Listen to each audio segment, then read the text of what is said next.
Bonjour à tous, bonjour à toutes, merci de votre fidélité. Nous nous retrouvons sur Radio Fréquence Atlantique avec 3 longueurs d'onde, 88.3, 93.6, 105.9. L'émission est audible aussi sur internet, rfaradio.fr et puis en direct sur Facebook. Pour la première partie en tout cas, où nous parlons de l'actualité, de questions de déconstruction. Ensuite, nous avons une partie interactive donc, qui n'est pas relayée sur Facebook, mais à laquelle vous pouvez participer en téléphonant au 0596 03 14 03 pour réagir à ce qui a été dit précédemment.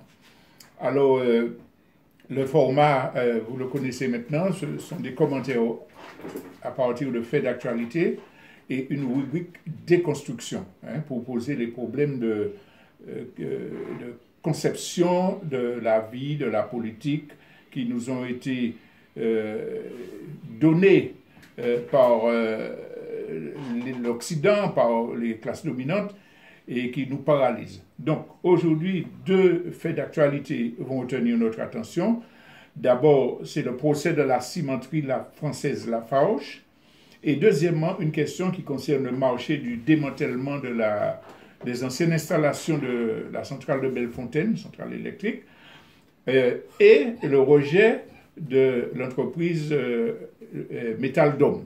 Donc ce sont des commentaires sur ces 2 questions d'actualité. Puis concernant la déconstruction, nous allons essayer de réfléchir sur la question de l'unité et celle de l'inversion du rapport des forces entre le colonialisme, le pouvoir colonial et ceux qui veulent l'émancipation, de questions qui permettront au peuple martiniquais de s'émanciper et de construire un mieux vivre.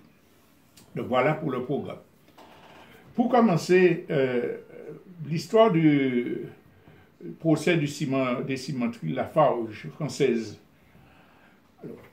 ça commence depuis en 2016 où 11 anciens employés syriens et 2 ONG, alors la Sherpa et le Centre européen des droits constitutionnels et humains, portent plainte devant des juridictions françaises contre l'entreprise de ciment Lafarge. Pourquoi? Parce que Lafarge est accusé par eux de complicité de crimes de guerre, de crimes contre l'humanité, de financement d'une entreprise terroriste et d'avoir délibérément mis la vie de ses employés en danger, de les avoir forcés à travailler pendant le conflit.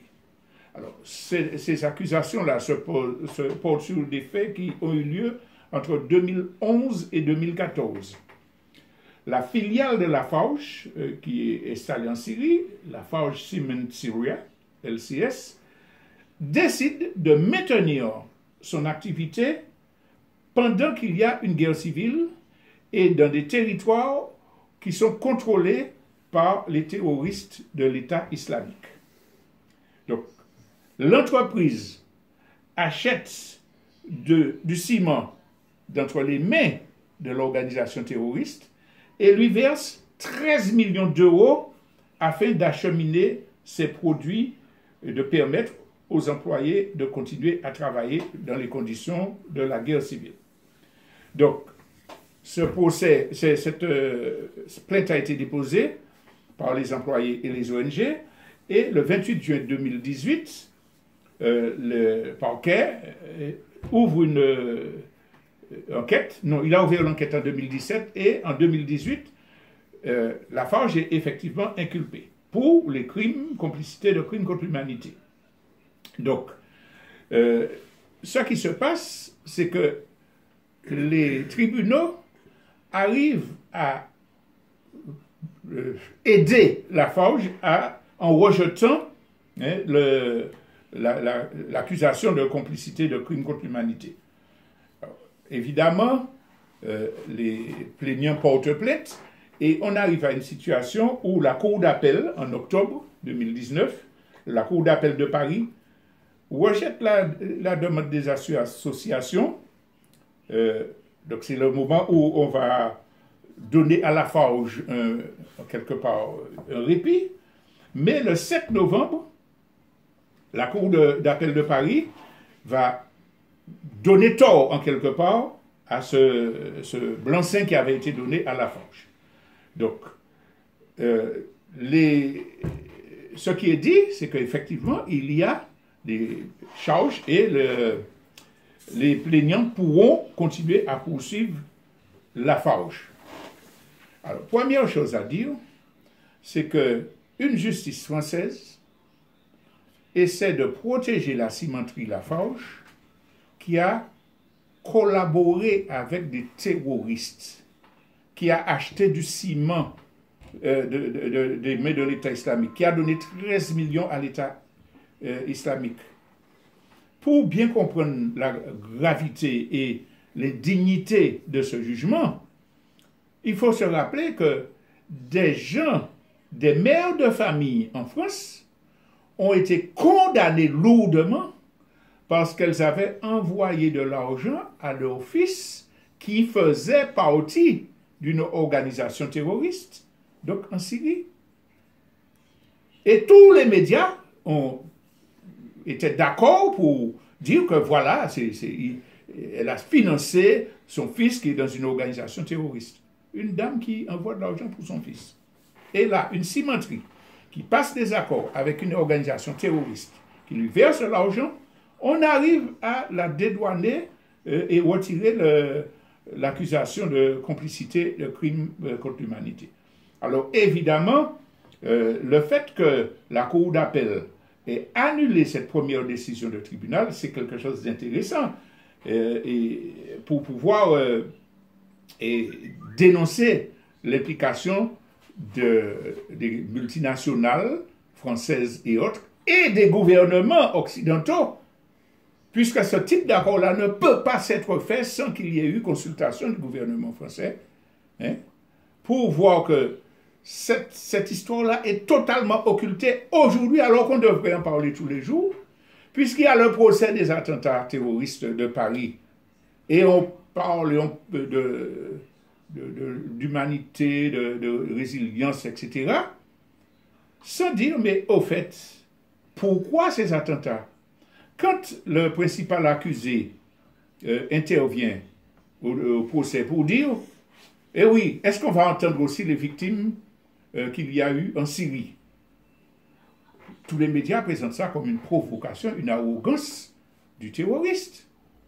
Alors, disons net pour qu'il n'y ait pas de déformation de notre argumentation, que nous combattons, nous dénonçons le terrorisme, que nous compatissons fortement avec les victimes innocentes que des illuminés assassinent. Il n'y a aucun problème sur ça. Mais je pose la question du pourquoi.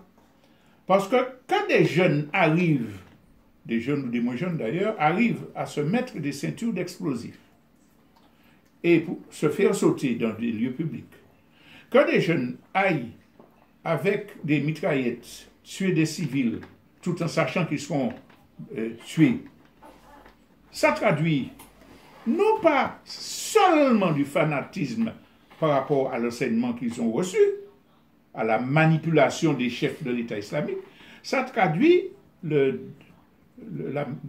maladie mentale dont souffrent des gens qui sont dans une situation où ils n'ont pas de réponse. Des gens qui effectivement voient des Occidentaux, la France de Nicolas Sarkozy et d'autres, venir bombarder, détruire leur pays, assassiner leurs dirigeants, qui voient la souffrance du peuple palestinien massacré par des Israéliens sans que la communauté internationale, entre guillemets, ne fasse quoi que ce soit et continue à collaborer avec Israël. Ces gens-là, qui ont perdu leur famille, etc., et puis qui sont endoctrinés par des gens mal intentionnés pour leur dire voilà l'ennemi, mais on n'a pas d'issue, on ne nous écoute pas, il faut aller se sacrifier pour les faire payer. Ils sont coupables de terrorisme. Mais s'ils viennent dire, si l'un d'entre eux vient dire au tribunal, est-ce que les victimes syriennes ont le droit de parler? Il ne faut pas dire, ah, c'est de l'arrogance ou de la provocation de terroristes. Il faut se poser la question du rôle de la responsabilité. Et cette affaire de la cimenterie Lafarge montre que l'État français ne pouvait pas ignorer que ce qui se passait à ce moment-là. Puisque les services secrets savent qui contrôle la région, et pourquoi Lafarge continue à travailler alors que la plupart des autres entreprises sont parties, etc. Donc il y a une complicité de l'impérialisme dans le développement du terrorisme, puisqu'il soutient ces gens-là. Alors, on ne sait pas au bout du compte comment le procès va se terminer, mais comme il y a de fortes chances que Lafarge soit condamné à payer au moins des indemnités, eh bien, on a déjà prévu d'enlever le nom de Lafarge du holding, parce qu'en fait, on l'appelle Lafarge parce que c'était la grosse société de départ. Mais Lafarge avait fait une alliance avec une cimenterie aussi puissante qu'elle, de Suisse, qui s'appelle Holcim. Et le nom actuellement, c'est Lafarge Holcim. Eh bien, comme on sait que Lafarge va perdre sa crédibilité, la semaine dernière, on annonce que son nom va sortir de la présentation. On ne va parler que de Holcim, la société suisse. Donc, on voit que les questions de terrorisme doivent être comprises dans la grille de la domination impérialiste, des politiques guerrières des Occidentaux et de la complicité des gouvernements occidentaux avec les terroristes. Tous sans exception, les groupes terroristes existants ici, sur la planète, à un moment ou un autre, ont été financés, aidés, encadrés par des services secrets occidentaux. Ben Laden travaillait avec la CIA. Bon, on n'a plus besoin de... Il s'est retourné, on le tue, on le limite, mais les talibans, à leur origine, même les organisations qui luttent contre Israël, dans le premier temps, avaient été infiltrées par les services secrets israéliens pour essayer de combattre la direction de l'OLP. Et puis, il y en a où ça marche jusqu'au bout, et puis il y en a où ils perdent la main sur le groupe qu'ils ont créé, c'est ce qui fait que des terroristes se retournent contre eux. Donc c'est cette première information que je voulais donner. La deuxième concerne, je l'ai dit, le démantèlement de l'ancien site d'EDF à Bellefontaine. Alors, c'est un marché immense de 4 à 5 millions d'euros sur 2 ans. Et il s'agit de découper, détruire, de conditionner les anciennes machines, les anciennes structures de cette ancienne centrale de Bellefontaine. La première tranche a vu l'intervention d'une organisation locale, Métal-Dôme, d'ailleurs qui est liée à la Seine, Yann Monplaisir, et qui a montré son excellence, sa compétence dans l'affaire, à tel point qu'on a pris, en prévision des nouveaux chantiers, la décision de former des jeunes métallurgistes, chalumistes, etc., qui se sont révélés très contents, très performants, voilà. Donc.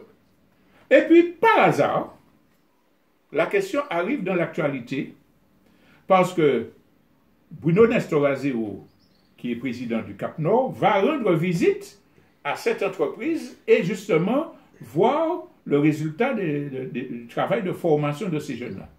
Et là, il est interpellé par le directeur de l'entreprise sur place, je vais retrouver son nom dans un petit moment, qui lui dit « Ah oui, mais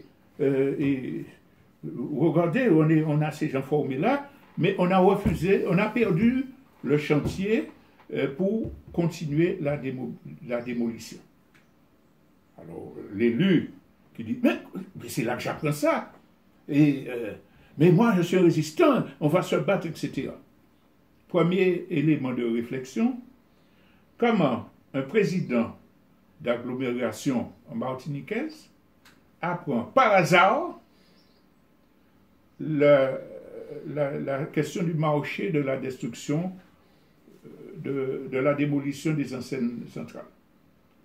Deuxièmement, ignore-t-il les lois concernant l'attribution des marchés? Alors, il y a la posture de dire, ouais, je ne vais pas accepter ça, etc. Et puis, ce que ça nous révèle, c'est l'absence de connaissance de la réalité concrète des conditions de vie et de travail des entreprises martiniquaises par certains élus, et le fait que les lois concernant l'attribution des marchés sont des barrières à tout développement martiniquais. Ça, c'est clair, c'est net. Parce que EDF a beau jeu de dire, nous avons respecté les règles, c'est légal. Mais c'est quelles règles? Ce sont des règles imposées par l'Union européenne qui ne tiennent pas compte de notre niveau de développement, de nos besoins, de la réalité. Alors, tous les gens qui disent qu'ils vont développer la Martinique en restant dans l'Europe, en refusant de poser la question de souveraineté, et qui sont des dirigeants politiques ou des dirigeants économiques, ont un problème. Je reste modéré. Vous en tirerez vous-même des conclusions. Mais qu'est-ce qu'a dit le dirigeant de la société? Je crois que c'est Olivier Flavien qui avait interpellé Nestor Azero. Mais qu'a dit le dirigeant de l'entreprise sur place? Il a dit que nous avons affaire à un contrat colonial. Il a dit, je me demande si cette position courageuse, il en tire les conséquences sur le plan politique et sur le plan des programmes qu'il soutient. Mais en fait, c'est une position courageuse pour dire que c'est un cadre colonial. Et il a raison. Mais une fois qu'on a dit ça, il faut qu'on tire les conclusions. La Martinique ne peut pas se développer dans le cadre de l'Union européenne et de ses lois concernant la compétition, qui fait qu'une entreprise locale performante ne peut pas avoir un marché parce que les multinationales seront toujours capables d'emporter le morceau. Alors, ce qui est plus grave, c'est que les gens de la multinationale disent « Mais non, mais les Martiniquais n'ont pas à se faire. Il faut savoir qu'au moins 30% des travaux seront réservés à des sous-traitants. » Et c'est ça l'autre problème. Toutes les grandes constructions, tout ce qui se fait dans le pays, la France a fait, telle entreprise a fait, elle prend le marché parce qu'elle a des techniciens juridiques et des gens qui préparent les dossiers, parce qu'elle a des capitaux pour influencer, etc. Mais quand elle a conquis le marché, on fait appel à ces gens-là à qui on a refusé le marché. Et on les soupaie. On leur donne des pistaches aux sous-traitants. Et ces sous-traitants-là ne peuvent pas se développer parce qu'ils sont dans une spirale d'endettement par rapport à ceux qu'ils reçoivent. Et c'est eux qui font le travail. Tout ce qui nous entoure comme grande infrastructure. Mais ouvrons les yeux, nous qui sommes contre la souveraineté. Qui c'est qui fabrique? C'est vrai que nos ouvriers sont méprisés de haut. C'est vrai que le fils du maçon, quand il va passer devant la tour Lumina Sophie, ne va pas dire « fout papa moins fort hein? » et dire que papa moins tient ça, et puis d'autres nègres qui font ça.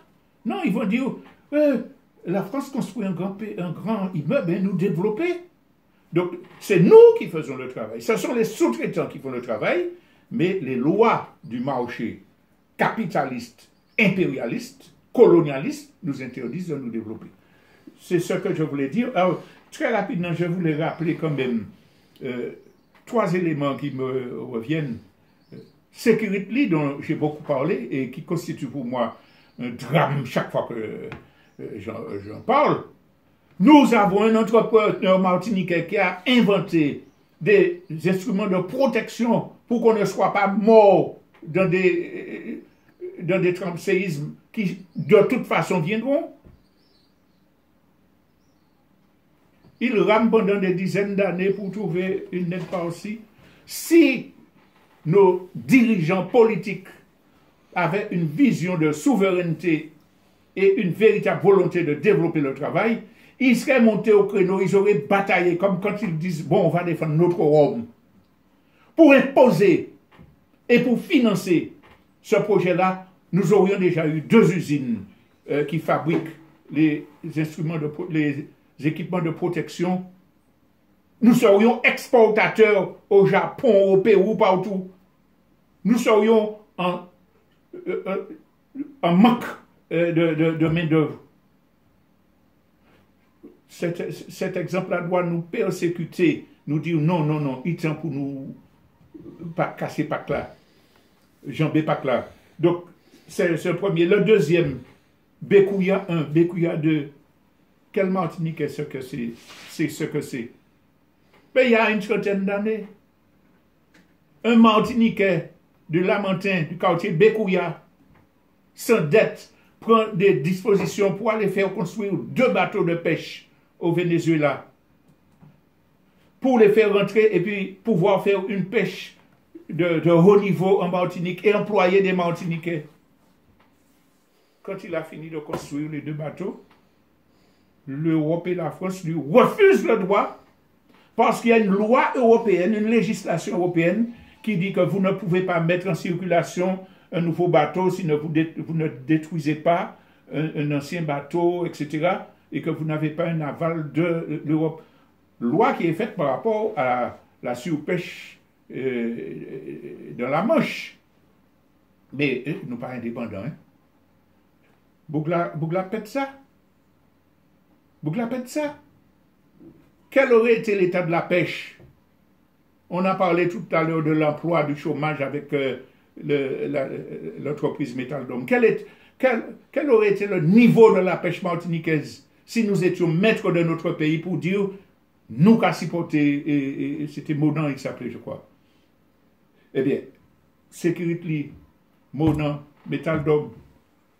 Mais on ne peut pas, pourquoi? Non seulement parce qu'il y a la barrière de l'impérialisme européen et français, mais parce qu'il y a une couche comprador ici qui empêche le développement de la Martinique. Dimanche dernier, nous avons parlé de la question de la caste qui contrôle l'économie. C'est une caste essentiellement comprador, bourgeoisie comprador, c'est-à-dire elle est dans le commerce, etc. Il y a une yaourterie martiniquaise qui a essayé de se développer. C'était la yaourterie Romain.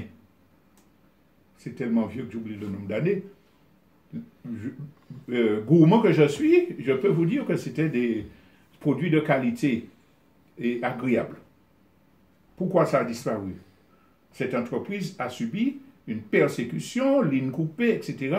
Et puis, les importateurs ont baissé le prix du yaourt dans les supermarchés au-dessous du coût de production jusqu'à ce que les yaourteries romains ne puissent plus continuer.